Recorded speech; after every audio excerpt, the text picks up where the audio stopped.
Сәлеметсіздер ме? Бүгінгі экскурсиямыздың тақырыбы 1930 жылдары және 50 жылдардың аралығындағы жер аударуы немесе де ықтиярсыз депортация деп аталады. Сол тақырыптық экскурсиямызға негізіне тоқталып кетейік.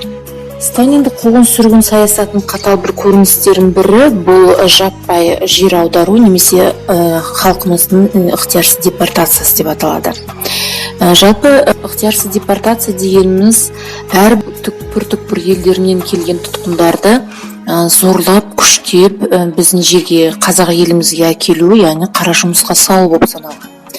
Алғашқыда 1936 жылдары біздің жерімізге батыс Украинадан поляктар қамтиды.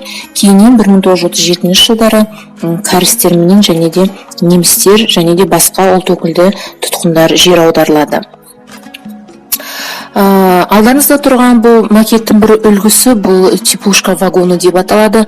Мұндай вагондарға сол кезеңдерде тұтқындарды 30-40 адамдарды сығызданып тасымалдаған екен. Яғни қыста өте суық болса, жазда өте ыстық болған дегенмен сол вагондарда мал тасыған еді.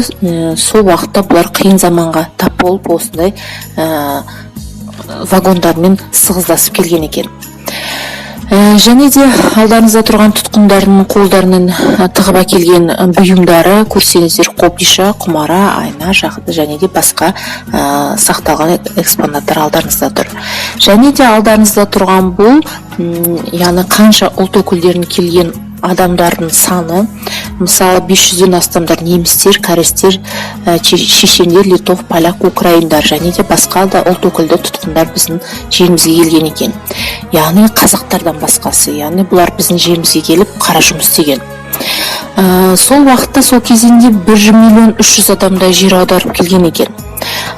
Сонымен қатар қабырғада тұрған бұл жаңағы тұтқындардың бір-біріне жазған хаттың бір үлгісі, енді көз салуларыңызға болады. Келесі залымызға оралатын болсақ, бұл жаңағы халқымыздың депортацияның екінші бөлімі деп аталады. Алдарыңызда тұрған бұл диаграмма біздің қазақ елімізге, жерімізге және тұтқындар, әр ұлттың тұтқындары келіп, бұлардың тілін білмесек те, бұларды құшағы жайып қарсы алған едік. Яғни тұтқындар бастапқы кезде бұл барлығы киіз үйде кіріп өмір сүрмеген, бұлар алғашқыда шұңқыр қазып өмір сүрген екен. Бұл шұңқыр землянка деп аталған, кейіннен әрине бараққа ауысып кеткен. Енді мына көрнекке көз салсаңыздар, сол уақыттағы ықтиярсыз депортацияға жер аударылып келген адамдардың көбісі немістер мен кәрістер болған. Міне кәріс халқының теплушкада түскен, вагоннан түскен кезі және де бейнелік суреттерін көріп тұрсыздар, көшеде келген және де қолдарында болған бағалы қағаздар, сол кездегі облигациялар, ақшалар деп аталған.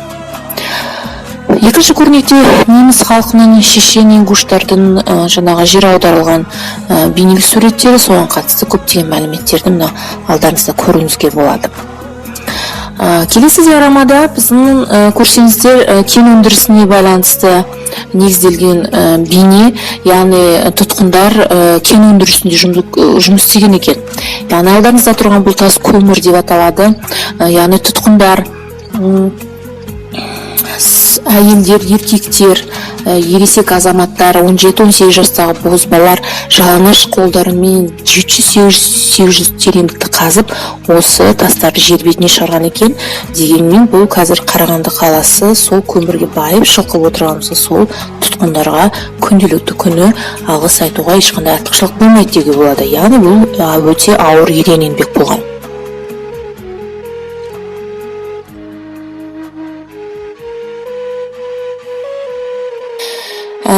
Ауыр жұмыстың бір өкілдеріңіз бірі алдарыңызда тұр. Бұл көрнекте көрсеңіздер, тұтқындар кен алқабында жұмыс істеген екен, және де егін шаруашылығымен, мал шаруашылығымен, өсімдік көкөніс өсіру фабрикаларында жұмыс істеген, және де әскери казармалар салған. Сонымен қатар өгізді тартып егін жыртқан екен. Астыңызда тұрған бұл экспонаттарыңыз бірі сол уақытта шойыннан жасалған үтік деп аталады. Бұл үтікті сол кезде Бұл өтікті сол кезде шоқ салып киім өтіктеген екен. Екінші өтіктеріңізде жаңағы жылу жүйені жүйелестіріп өтіктеген, үшінші өтіктеріңіз жаңағы пештің үстіне қыздырып өтіктеген екен.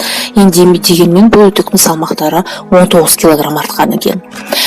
Ортаңызда тұрған композиция бұл бір шаңырақ елі деп аталады. Яғни көрсеңіздер жан жақта түрлі адамдарды көріп тұрсыздар. Славян тілдес халқының тау шыңдарында өскен адамдар және де кәрістер, немістердің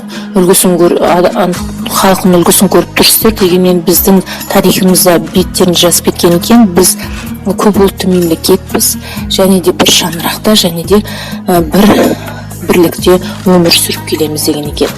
Сонымен қатар 1 мамыр бұл Қазақстан халықаралық бірлігі күні. Қазіргі кезеңде бұл мереке үлкен көлемде тойланады. 130 мыңнан астам ұлттың үйістіріп отырған мемлекет үшін бұл мерекенің орны ерекше. Көптеген ұлтымыздың шаңырағын айналған байтақ Қазақстан бейбітшілігі мен келісімі әлемге үлгі болып танылады.